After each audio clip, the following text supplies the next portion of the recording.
নমস্কার, আমি বোধসত্ত্ব খান চলে এসেছি সহজ শেয়ার বাজারের আরেকটি নতুন এপিসোড নিয়ে। প্রিয় বন্ধুরা, আশা করি সবাই ভালো আছেন এবং সুস্থ আছেন। আজকের আলোচনাটা থাকবে চারটে ভাগে। ভারতীয় শেয়ার বাজারের উপর ফোকাস ডেফিনেটলি থাকবে এবং যে চারটে ভাগে আমরা আলোচনা করব তার মধ্যে থাকবে ডলার বর্তমানে কি করছে, এফআইআইসরা যে নিয়মিত হারে বিক্রি করে চলে যাচ্ছেন, এফআইআইসরা কবে ফিরে আসতে পারেন। 3 নম্বর, ভারতীয় শেয়ার বাজারের মুভমেন্ট নিয়ে আমাদের আলোচনা থাকবে এবং 4 নম্বর, ভারতীয় শেয়ার বাজারে আবার ম্যাজিক ফিরে আসতে পারে কিনা সেটা নিয়েও আমরা আলোচনা করব। কিন্তু এর ফাঁকে বলে নেওয়ার প্রয়োজন রয়েছে, বেশ কিছু ঘটনা ভারতবর্ষের কপালের ভাঁজ বৃদ্ধি করে চলেছে। এর মাঝখানে যেটা সবচেয়ে গুরুত্বপূর্ণ যে ঘটনাটি ঘটেছে সেটা হচ্ছে জো বিডেন যে প্রশাসন, যারা বিদায় প্রশাসন অর্থাৎ আমেরিকার, তারা নতুন করে রাশিয়ান অয়েলের কেনা বেচার উপর নতুন স্যাংশন জারি করেছে এবং তার ফলে নতুন করে ক্ষতিগ্রস্ত হবে ভারতবর্ষ, চায়না, রাশিয়া এবং টার্কি। অর্থাৎ টার্কি রাশিয়া থেকে যেভাবে তেল কেনে, ঠিক একইভাবে ভারতবর্ষ এবং চীন প্রভূত পরিমাণ তেল রাশিয়ার কাছ থেকে আমদানি করত এতদিন এবং তার জন্য তারা প্রতি ব্যারেল তেলে $3 ওপর ডিসকাউন্ট পেত রাশিয়ার কাছ থেকে। এক্ষেত্রে বলতে হবে 2023-24 অর্থবর্ষে ভারতবর্ষ 237 মিলিয়ন টন তেল আমদানি করেছিল বিদেশ থেকে, অর্থাৎ 7.25 বিলিয়ন ব্যারেল তেল তারা বিদেশ থেকে আমদানি করেছিল। এবার সমস্যা দাঁড়াচ্ছে, যদি $3 প্রতি ব্যারেল তেল তারা রাশিয়ার কাছ থেকে না কিনতে পারে বা যদি ডিসকাউন্ট না পায়, সেক্ষেত্রে তাদের অতিরিক্ত $3 গুনতে হবে প্রতি ব্যারেলে, কারণ সেক্ষেত্রে ভারতবর্ষ বাধ্য হবে মধ্যপ্রাচ্য থেকে তেল কিনতে, আমেরিকার কাছ থেকে তেল কিনতে। এবং আমরা যদি ধরে নিই যে প্রায় মোটামুটি 30% আমরা রাশিয়ান তেল কিনে থাকি, প্রায় আনুমানিক আমাদের অতিরিক্ত $6 বিলিয়ন গুনেগার দিতে হবে। এইটা একটা মারাত্মক সমস্যা, বিশেষ করে ভারতের মতন উদীয়মান দেশের জন্য। সুতরাং ভবিষ্যতে যখন ট্রাম্প অ্যাডমিনিস্ট্রেশন আসবে, তারা যদি পুতিনের সঙ্গে নেগোসিয়েশন টেবিলে না বসতে চায় এবং যদি তারা বিডেন প্রশাসন যে তেলের উপর স্যাংশন জারি করেছে সেটা কন্টিনিউ করে, সেটা ভারতবর্ষের মতন দেশের জন্য মারাত্মক কিন্তু ক্ষতির কারণ হবে। এটা গেল 1 নম্বর সমস্যা। 2 নম্বর, অলরেডি আন্তর্জাতিক বাজারে ক্রুড অয়েলের দাম বৃদ্ধি পেতে শুরু করেছে, অতি দ্রুত হারে ক্রুড অয়েলের দাম বৃদ্ধি পেয়ে চলেছে। প্রতি ব্যারেল ক্রুড অয়েল, যেটা মাত্র মাসখানেক আগেও $6,000 প্রতি ব্যারেলে ট্রেড করছিল, সেটা এখন $6,800 প্রতি ব্যারেল ট্রেড করা শুরু করে দিয়েছে। 2023-24 অর্থবর্ষে ভারতবর্ষের মোট প্রয়োজনীয় জ্বালানি তেলের প্রায় 87% ওপর তেল আমাদের বিদেশ থেকে আমদানি করতে হয়েছে। তবে দুভাবে ভারতবর্ষ তেল কিনে থাকে। একটা হচ্ছে লং টার্ম ট্রেড এগ্রিমেন্ট, বহু বছরের জন্য বহু দেশের সঙ্গে তারা তেল কেনার চুক্তি করে থাকে। সেক্ষেত্রে সেই লং টার্ম এগ্রিমেন্টগুলো এর দ্বারা হ্যাম্পার্ড হবে না। কিন্তু ভারত যখন স্পট অয়েল প্রাইসেস দিয়ে থাকে, তখন কিন্তু ভারতবর্ষ তেল কিনলে তারা ক্ষতির মুখে পড়ে। ডলার ক্রমাগত বৃদ্ধি পেয়ে চলেছে এবং ডলার প্রায় $86.58 শুক্রবার বন্ধ হয়েছে। সর্বকালীন উচ্চতা কয়েকদিন আগে পৌঁছে গিয়েছিল, কিন্তু সার্বিকভাবে যদি আমরা 1984 থেকে 2024 অবধি দেখি, সেক্ষেত্রে অন অ্যান অ্যাভারেজ ভারতবর্ষের টাকা প্রত্যেক বছর 3.5% হারে ডেপ্রিসিয়েট করেছে। 2024-এও যদি দেখেন, গোটা 2024-এ সেখানেও কিন্তু ডলার টাকার তুলনায় প্রায় 3.5% বেশি শক্তিশালী হয়েছে। অর্থাৎ এটা জেনারেল ট্রেন্ড। বিশিষ্ট ইকোনমিস্ট এবং ভূতপূর্ব রিজার্ভ ব্যাংক অফ ইন্ডিয়ার গভর্নর শ্রী রঘুরাম রাজন কিন্তু এখানে কোনো বিপদ দেখছেন না। তিনি বলছেন যে টাকা ডিপ্রিসিয়েট ইউজুয়ালি করে থাকে এবং এটা কোনো নতুন ঘটনা নয়। ভারতবর্ষ যে অ্যাভারেজে ডিপ্রিসিয়েট করে, ভারতবর্ষের মানে ডলারের তুলনায় যেভাবে ডিপ্রিসিয়েট করে সেইভাবেই করছে, এর মধ্যে মারাত্মক কোনো ডেভিয়েশন নেই, এটা তার বক্তব্য। 2 নম্বর পয়েন্ট তিনি যেটা বলছেন, যেটা যে এটা হয়তো আর কিছুদিনের মধ্যে ভারতবর্ষের জন্য উপকারী হয়ে দাঁড়াতে পারে, এ ব্যাপারেও তিনি ব্যাখ্যা দিয়েছেন। তিনি বলছেন যে ধরে নিন যে ডোনাল্ড ট্রাম্প, অবশ্যই তিনি আসছেন 20শে জানুয়ারি, তিনি শপথ নেবেন আমেরিকার প্রেসিডেন্ট হিসাবে। তার মধ্যে তার যে ঘোষিত পলিসিসগুলো রয়েছে, নিঃসন্দেহে তিনি চায়নার থেকে যে পণ্যগুলো তারা আমদানি করে থাকেন তার উপর একটা না একটা তিনি ট্যারিফ তো ইম্পোজ করবেনই। এইবার ট্যারিফ যে তিনি ইম্পোজ করবেন সেটা কেবলমাত্র যে চায়নার উপর ইম্পোজ করবেন এমনটি নয়, তার কিন্তু লক্ষ্য হচ্ছে ব্রিক্স নেশনগুলো।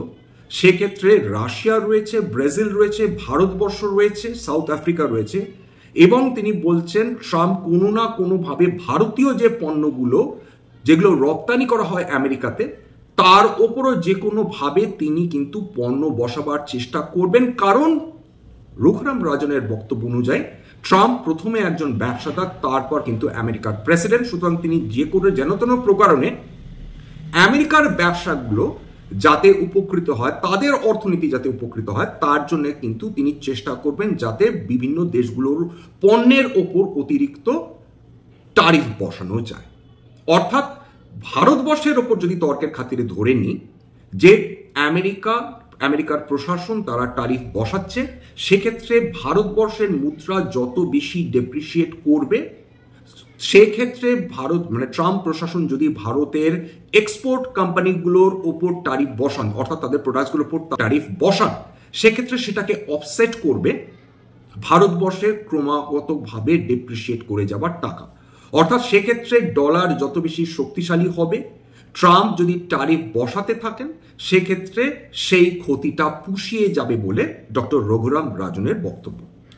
3 নম্বর তিনি বলছেন যে এটা কেবলমাত্র যে ভারতের যে টাকা ডলারের তুলনায় ক্রমাগত ডেপ্রিসিয়েট করে যাচ্ছে এমনটি নয়, বিশ্বের সমস্ত কারেন্সিগুলো, মেজর যে কারেন্সিসগুলো রয়েছে, সেটা ডলারের এগেনস্টে ডেপ্রিসিয়েট করে যাচ্ছে, দুর্বল হয়ে যাচ্ছে। তার মধ্যে রেনএমবি রয়েছে, তার মধ্যে জাপানিজ ইয়েন রয়েছে, তার মধ্যে রাশিয়ান রুবেল রয়েছে, এবং বিভিন্ন দেশগুলো তারা ডলারের এগেনস্টে দুর্বল হচ্ছে। তার কারণ ট্রাম্পের হুমকি, এবং as a risk of measure বিভিন্ন দেশে বিভিন্ন কোম্পানিজগুলো রয়েছে, তারা ডলার কিনে রাখছে যাতে ডলার আরো বেশি অ্যাপ্রিসিয়েট না করে। এই জায়গাটাতে প্রাথমিকভাবে সমস্ত কারেন্সিগুলো কিন্তু ডেপ্রিসিয়েট করে চলেছে। 3 নম্বর তার বক্তব্য হচ্ছে যত বেশি ডলার অ্যাপ্রিসিয়েট করবে টাকার এগেনস্টে, at a point of time এফআইআইসরা কিন্তু বুঝতে পারবেন, বা এফডিআইসরা বুঝতে পারবেন, বা এপিআইসরা বুঝতে পারবেন যে একটা দেশে যত বেশি কারেন্সি ডিভ্যালুয়েশন হয়, তত বেশি সেখানকার স্টকসগুলো এবং সেখানকার বিভিন্ন ধরনের সেক্টরসগুলো চিপার হয়ে ওঠে ফর ইনভেস্টমেন্ট। এবং এফডিআই এর ক্ষেত্রে ভারতবর্ষ একটি আকর্ষণীয় জায়গায় উঠতে পারে। ওই একই কথা, cheap labour, cheap electricity, cheap land এবং চিপ ওয়াটার রিসোর্সেস। সেই ক্ষেত্রে এফডিআই নতুন করে ভারতবর্ষের প্রতি আকর্ষিত হতে পারে। এফআইআইসরাও কিন্তু ওই একই কারণে ভারতবর্ষে ফিরে আসতে পারেন যদি মানে আমাদের ভারতবর্ষের মুদ্রা ক্রমাগত ডেপ্রিসিয়েট করে যেতে পারে। এরকম নয় যে ভারতবর্ষের রুপি ডেপ্রিসিয়েশন এবার প্রথম হচ্ছে, এবং কিছু কিছু দেশ তারা গোটা বিশ্ব জুড়ে বিভিন্ন সময়কালে তারা নিজেদের কারেন্সি ইচ্ছে করে ডেপ্রিসিয়েট করিয়েছেন। এর মধ্যে ভারতবর্ষও রয়েছেন। ভারতবর্ষ এখনো অবধি 2 বার নিজেদের কারেন্সি নিজেরা ডেপ্রিসিয়েট করেছেন যাতে ফরেন ইনভেস্টমেন্ট আকর্ষণ করা সম্ভব হয়। 60 দশকের দিকে কিন্তু ভারতবর্ষ নিজেদের কারেন্সি ডেপ্রিসিয়েট করিয়েছিল।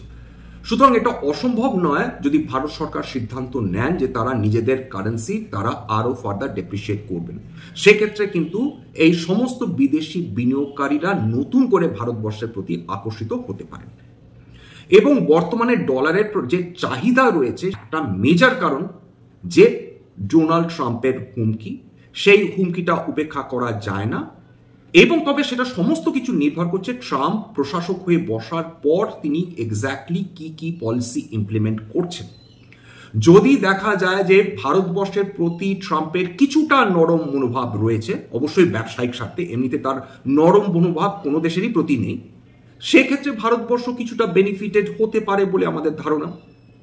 অবশ্য এই যে ডলার যে ক্রমাগত টাকার এগেনস্টে ডেপ্রিসিয়েট করে যাচ্ছে, এক্ষেত্রে বাঙালি বিনিয়োগকারীদের মনে রাখতে হবে যে আমাদের কোম্পানিগুলো রয়েছে যারা এক্সপোর্ট ওরিয়েন্টেড, তারা কিন্তু দারুণভাবে বেনিফিটেড হয়ে চলেছেন এবং ভবিষ্যতেও হবে। যত বেশি কারেন্সি ডেপ্রিসিয়েট করবে, টাকা দুর্বল হবে বা ডলার শক্তিশালী হবে, তত ভারতবর্ষের এক্সপোর্ট সেক্টর তত বেশি শক্তিশালী হবে। Information technology stands two gain, Pharma sector stands two gain, কিছু কিছু manufacturing sector stand two gain, তারা বেশি বেনিফিটেড হওয়ার সুযোগ রয়েছে। ইলেকট্রনিক্স এবং electrical sector stands two gain, অর্থাৎ যে সেক্টরগুলো বিদেশে তাদের পণ্য এক্সপোর্ট করেন তারা কিন্তু দারুণভাবে বেনিফিটেড হবেন। তবে কারা ক্ষতিগ্রস্ত হতে পারেন? ক্ষতিগ্রস্ত হওয়ার সম্ভাবনা রয়েছে যারা ইম্পোর্ট করেন, বিদেশ থেকে পণ্য নিয়ে এসে ভারতের বাজারে বিক্রি করেন। তবে ডক্টর রাজন যে কথাটা বলেননি বা উচ্চ রেখে দিয়েছেন, সেটা কিন্তু অবশ্যই ফিয়ার অফ ইনফ্লেশন, অর্থাৎ মুদ্রাস্ফীতি হওয়ার সম্ভাবনা, মূল্যবৃদ্ধি হওয়ার সম্ভাবনা একই সঙ্গে চলতে পারে এবং সেটা সাধারণ মানুষের জন্য জীবন দুর্বিষহ করে দেওয়ার ক্ষমতা রয়েছে। এর আগে বারবার আলোচনা করেছি যে মূল্যবৃদ্ধি কেবলমাত্র তেলের দাম বৃদ্ধি হলে হয় না। মূল্যবৃদ্ধি যদি দেখা যায় সেক্ষেত্রে ডিমান্ড সাইড ইনফ্লেশন হতে পারে, সাপ্লাই সাইড ইনফ্লেশন হতে পারে, কারেন্সি ডিভ্যালুয়েশন হলে ইনফ্লেশন হতে পারে। বিদেশি এক্সটার্নাল ফ্যাক্টরস হিসেবে আমরা দেখতে পারি যে আন্তর্জাতিক বাজারে যদি তেলের দাম বৃদ্ধি পায় সেক্ষেত্রে ইনফ্লেশন আসতে পারে। অর্থাৎ নানাবিধ কারণে কিন্তু ইনফ্লেশনারি কন্ডিশন তৈরি হতে পারে। এছাড়া আমাদের যে কারণে আমরা ম্যাজিকের অপেক্ষায় রয়েছি সেটা হচ্ছে যে সেক্টরসগুলো এখনো অবধি পারফর্ম করেনি। এখানে আমি সন্দীপ ট্যান্ডনের কথা বলবো, কোয়ান্ট মিউচুয়াল ফান্ডের তিনি সর্বময় কর্তা বলা যেতে পারে। তার বক্তব্য অনুযায়ী, এবং আমি মনে করি কথাটা উনি কিছু ভুল বলেননি, উনি বলেছেন যে এখনো অবধি যেগুলো মোস্ট হেটেড সেক্টরস, যে সেক্টরগুলো মানুষজন খুব বেশি গুরুত্ব দেননি, সেই সেক্টরসগুলো আবার ফিরে আসতে পারে তার বক্তব্য অনুযায়ী। 2 নম্বর হচ্ছে যে তিনি বলছেন ইতিহাসের পুনরাবৃত্তি হয়ে থাকে মাঝে মধ্যেই, যে সেক্টরসগুলো most hated sectors, most neglected sectors, সেই সেক্টরসগুলো আবার ফিরে আসতে পারে। তাহলে ওনার এই কথাটা যদি সত্যি হয়, সেক্ষেত্রে যে সেক্টরসগুলো বহু বছর ধরে পাত্তা পায়নি, তার মধ্যে কোন কোন সেক্টর সেগুলো আমাদের খুঁজে নিতে হবে। এর মধ্যে যদি খেয়াল করে দেখেন, হোটেল এবং হসপিটালিটি সেক্টর খুব বেশি পাত্তা পায়নি, ট্যুরিজম অ্যান্ড ট্রাভেল সেক্টর খুব বেশি পাত্তা পায়নি, এছাড়া টেক্সটাইল সেক্টর খুব বেশি পাত্তা পায়নি, রিয়েল এস্টেট সেক্টর হ্যাঁ গত কয়েক বছর ধরে অ্যাপ্রিসিয়েশন হচ্ছে, যে ভাবে রিয়েল এস্টেট 2007 অবধি দারুণ পারফরমেন্স করেছিল তার ধারে কাছে এখনো আসেনি। অটো সেক্টর নিঃসন্দেহে গত কয়েক বছরে পারফর্ম করেছে, সুতরাং অটো সেক্টর এই গত 6-7 মাস ধরে খুব একটা পাত্তা পাচ্ছে না। কিন্তু আমাদের এই সমস্ত সেক্টরগুলোর মধ্যে সেই সেক্টরগুলো খুঁজে নিতে হবে যে সেক্টরগুলো প্রকৃত অর্থে এখনো পাত্তা পায়নি বা মানুষ ইউজুয়ালি নেগলেক্ট করেছে। এছাড়া যে সেক্টরগুলো আমাদের অবশ্যই নজর দেওয়া উচিত, তার মধ্যে ডেফিনেটলি রয়েছে নিশে সেক্টরগুলো। এমন সেক্টরগুলোর মধ্যে যে কোম্পানিজগুলো লিটারালি মনোপলি ব্যবসা রয়েছে, যে কোম্পানিগুলো ডিসরাপশন সৃষ্টি করে চলেছে, সেই কোম্পানিগুলোর যদি আমরা নজর দিই তাহলে আমরা উপকৃত হলেও হতে পারি। যদিও এটা কোনো রেকমেন্ডেশন নয়, ইন গুড ফেথ বলছি, জেনারেল আলোচনা চলছে। কেনা বেচার দায়িত্ব সম্পূর্ণভাবে আপনাদের ওপর, আপনাদেরই সিদ্ধান্ত নিতে হবে। এইবার তাহলে আমাদের সেই সেক্টরগুলোর দিকে নজর দিতে হবে যে সেক্টরগুলো হয় নেগলেক্টেড বা হেটেড বা নিশে সেক্টর, যেখানে বড় বড় mutual funds, high net worth individuals, angel investors, venture ক্যাপিটালিস্টদের এখনো নজর পড়েনি, অথচ তারা নিজের সেক্টরে 1 নম্বর হয়ে রয়েছে। নম্বর হচ্ছে যারা literally huge positive free positive case flow generate করে চলছে, নিজেদের ব্যবসার ক্ষেত্রে তারা 1 নম্বর, কিন্তু এখনো তাদের উপর নজর পড়েনি। অর্থাৎ মানুষ এখনো অবধি সেই সেক্টরগুলো সম্বন্ধে বা সেই কোম্পানি সম্বন্ধে পুরোপুরি তারা রিসার্চ করে উঠতে পারেননি, যে তারা খোঁজ খবর নেননি। যে কিছু কিছু সেক্টর সেইগুলো প্রত্যেক বুল মার্কেটে তারা ইভলভ করে। 2020 যে বিয়ার ফেজ গেছিল, যা তারপর থেকে যে নতুন বুল মার্কেট তৈরি হয়, তার মধ্যে কোন কোন সেক্টরটা দুর্দান্তভাবে উঠে আসে? এর মধ্যে উঠে আসে সেই ফিনটেক কোম্পানিজগুলো বা ফিনান্সিয়াল টেকনোলজি কোম্পানিজগুলো, তারা নতুন বা দারুণভাবে ইভলভ করে। ইন্স্যুরেন্স সেক্টর তারা ইভলভ করে। সেমিকন্ডাক্টর নিয়ে আমরা হার্ডলি ভাবনা চিন্তা করতাম, হয়তো স্কুলে সেগুলো সায়েন্স এক্সিবিশনের সময় সেমিকন্ডাক্টরস ব্যবহার করতাম সায়েন্স মডেল তৈরি করার জন্য, কিন্তু আদারওয়াইজ সেমিকন্ডাক্টর নিয়ে যে নতুনভাবে চিন্তা ভাবনা করা যায় সেটা কিন্তু কোভিড পরবর্তী সময় থেকে জোরদার হতে শুরু করে, এবং গভর্নমেন্ট যখন তাদের বাজেটারি অ্যালোকেশনে এই ধরনের সেক্টরসগুলোর প্রতি বিশেষভাবে নজর দিতে শুরু করে। রেলওয়ে সেক্টর ছিল হাইলি নেগলেক্টেড সেক্টর, হাইয়েস্ট যেটাকে বলে নেগলেক্ট, সেটা কিন্তু রেলওয়ে স্টকসগুলোর প্রতি ছিল। রেলওয়ে সেক্টরের কৌলিন্য ফিরে এলো বলা চলে, এবং রেলওয়ে স্টকসগুলোর প্রতি মানুষ নতুন করে তারা নজর দিতে শুরু করলেন। এটা ঘটনা যে রেলওয়ে যে সেক্টর রয়েছে তার প্রতিও ভারত সরকার তারা কিন্তু বিশেষভাবে নজর দিয়ে চলেছেন গত কয়েক বছর ধরে। এবং কিছু মানুষ ডেফিনেটলি তারা বক্তব্য রাখতেই পারেন যে স্টক প্রাইস এত চড়া হয়ে গিয়েছে, স্টক প্রাইসের ডেপ্রিসিয়েশন এসেছে, স্টকগুলো পতনমুখী, এর মধ্যে বহু স্টকস তারা সরকারি, সুতরাং এদেরকে নজর দিয়ে লাভ নেই, এরকম বহু মানুষ বলে থাকেন। তার মধ্যে বেশ কিছু বিশেষজ্ঞও রয়েছেন, তারা তাদের দিক থেকে হয়তো ভুল নয়, কিন্তু একবার ভেবে দেখুন তো, যে রেলওয়ে সেক্টর নিয়ে যে ইন জেনারেল আলোচনা করছি, রেলওয়ে স্টকসগুলোর দাম 50% বেশি পতন হয়েছে, স্টক প্রাইসে ডেপ্রিসিয়েশন এসেছে, বিনিয়োগকারীরা তারা মুখ ফিরিয়ে নিয়েছেন, তার মধ্যে কিছু কিছু স্টকস এখনো বাজার দর অত্যন্ত চড়া রয়েছে। তার মানে কি এটা দাঁড়ায় যে ভারত সরকার আর রেলওয়েজ নিয়ে কোনোদিন ভাবনা চিন্তা করবেন না? তার মানে কি এটা দাঁড়ায় যে রেলওয়েজ নিয়ে ভারত সরকারের কোনো দীর্ঘমেয়াদী পরিকল্পনা নেই? তার মানে কি এটা দাঁড়ায় যে ভবিষ্যতে ভারত সরকার আর নতুন করে কোনো টাকা বা ক্যাপেক্স তারা টাকা খরচ করবেন না বা ক্যাপিটাল এক্সপেন্ডিচার করবেন না রেলওয়ে সেক্টরে? একটা জিনিস আমাদের মাথায় রাখতে হবে, কমন সেন্স, সাধারণ জ্ঞান, এটা যে দেশ সুপার পাওয়ার হওয়ার স্বপ্ন দেখছে, সে দেশে যদি ইনফ্রাস্ট্রাকচারাল ডেভেলপমেন্ট না হয়, সে দেশের সরকার যদি সেই ডেভেলপমেন্টে টাকা খরচ না করেন, সেই দেশ কখনো সুপার পাওয়ার হয়ে উঠবে না। সুতরাং একটা দেশকে সুপার পাওয়ার হয়ে উঠতে গেলে তার ইনভেরিয়েবলি ইনফ্রাস্ট্রাকচারাল ডেভেলপমেন্ট প্রয়োজন এবং বিশ্বমানের ইনফ্রাস্ট্রাকচারের প্রয়োজন রয়েছে। সুতরাং এই যে ইনফ্রাস্ট্রাকচারাল ডেভেলপমেন্টের সরকার খরচ করছেন, সেটা ফিজিক্যাল ইনফ্রাস্ট্রাকচার হতে পারে, অর্থাৎ জেনারেল ইনফ্রাস্ট্রাকচার হতে পারে, লার্জ ইনফ্রাস্ট্রাকচার হতে পারে, রেলওয়ে ইনফ্রাস্ট্রাকচার হতে পারে, এবং যত ইনফ্রাস্ট্রাকচারাল ডেভেলপমেন্ট হবে, যত ইজ অফ ট্রাভেলিং হবে, যত ট্রান্সপোর্ট এবং লজিস্টিক্স আরো বেশি সহজে একটা জায়গা থেকে অন্য জায়গায় মানুষ হোক বা পণ্য হোক পৌঁছে দিতে পারবে এবং কম সময়ে পৌঁছে দিতে পারবে, তত কিন্তু সেই দেশের ডেভেলপমেন্ট আসবে। সুতরাং ম্যাজিক তখনই হবে যখন এই ইনফ্রাস্ট্রাকচারাল ডেভেলপমেন্টগুলো কন্টিনিউ করবে, ভারত সরকার ক্যাপেক্স করতে থাকবেন, কিন্তু এখানে একটা কিন্তু রয়েছে, সেটা হচ্ছে প্রাইভেট ক্যাপেক্স কবে ফিরে আসবে, অর্থাৎ বেসরকারি কোম্পানিগুলো কখন তারা টাকা খরচ করতে শুরু করবেন, ক্যাপিটাল এক্সপেন্ডিচার করতে শুরু করবেন। কারণ যত বেশি ক্যাপিটাল এক্সপেন্ডিচার হবে তত বেশি এমপ্লয়মেন্ট জেনারেশন হবে। কেবলমাত্র সরকার টাকা খরচ করবেন, প্রাইভেট সেক্টর টাকা খরচ করবেন না, এটা হয় না। সেক্ষেত্রে কোনো দেশের সার্বিক ডেভেলপমেন্ট হয় না। যদি আমেরিকার দিকে তাকিয়ে থাকি বা তাকিয়ে দেখি, সেক্ষেত্রে সেখানকার সরকার যে পরিমাণ টাকা খরচ করেন ইনফ্রাস্ট্রাকচার ডেভেলপমেন্টের জন্য, ঠিক একইভাবে সেখানকার প্রাইভেট কোম্পানিজগুলো হিউজ ক্যাপেক্স প্রত্যেক বছর করতে থাকে।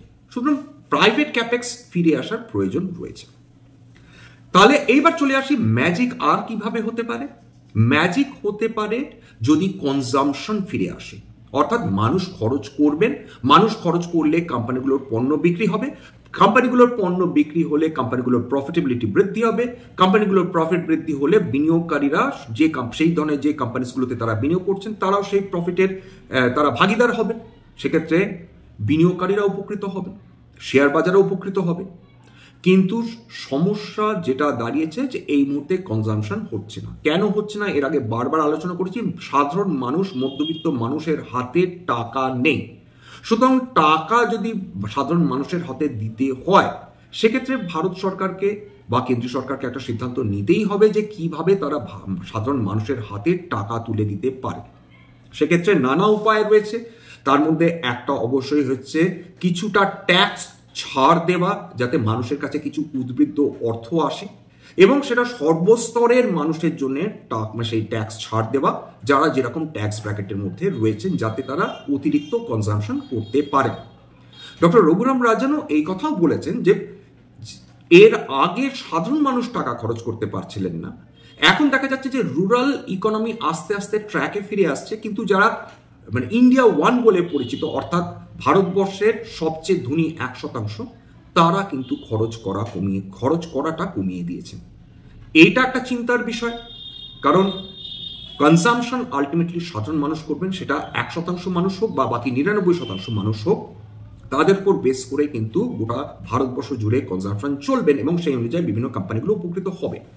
সুতরাং আমাদের এটা বুঝতে হবে যে সরকার যদি কিছু উদ্বৃত্ত টাকা সাধারণ মানুষের হাতে দেন, সেটা ট্যাক্স কাট করে হতে পারে, অন্যান্য বেনিফিটস হতে পারে, এবং 2 নম্বর হচ্ছে হাই ইন্টারেস্ট রেট যে অ্যাটমসফিয়ার হয়ে রয়েছে সেখানে যদি রিজার্ভ ব্যাংক অফ ইন্ডিয়া সিদ্ধান্ত নেন যে তারা একটা রেপো রেট কাট করবেন, সেক্ষেত্রে ভারতীয় শেয়ার বাজারে নতুন করে একটা উৎসাহ ফিরে আসতে পারে।